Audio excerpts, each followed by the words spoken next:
Acute rupture of an atherosclerotic plaque in a coronary artery triggers clot formation, resulting in sudden partial or complete occlusion of the vessel lumen. Myocardium supplied by such an occluded artery will become acutely ischemic or necrotic.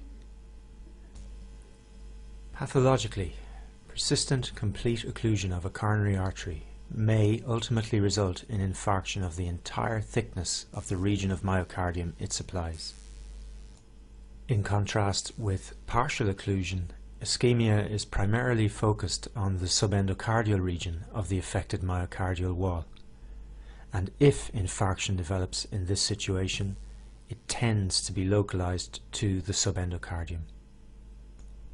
Patients presenting acutely unwell secondary to compromised myocardial blood supply are said to be suffering from an acute coronary syndrome.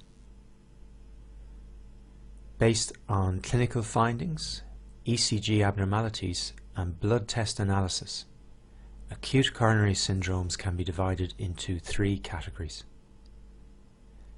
ST elevation MI, non-ST elevation MI, and unstable angina, which, as you will now learn, broadly correlate with the underlying pathological findings we've just outlined. The ECG plays a central role in, first of all, identifying patients with an acute coronary syndrome and in subsequently allocating them to a particular category of ACS. The latter, in turn, is the main factor in determining their treatment. The diagnosis and classification of ACS is a challenging area.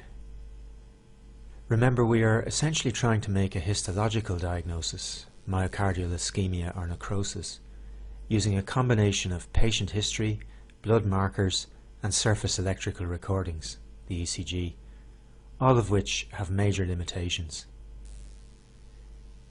The ECG is an essential tool in the diagnosis and classification of ACS, but its limitations are legion and arise for several reasons.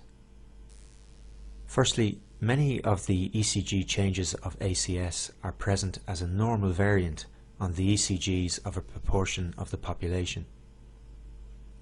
Secondly, many of the ECG changes of ACS are not specific and are seen in a variety of conditions unrelated to coronary artery thrombosis.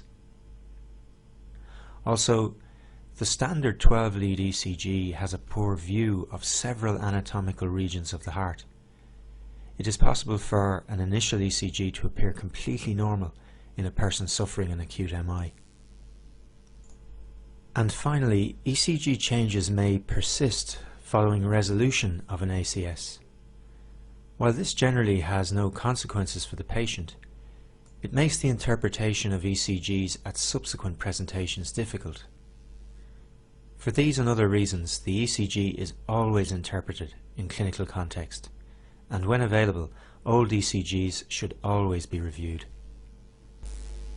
Experience is king in this area, but you have to start somewhere, and the following videos give you a description of the ECG changes of acute coronary syndrome.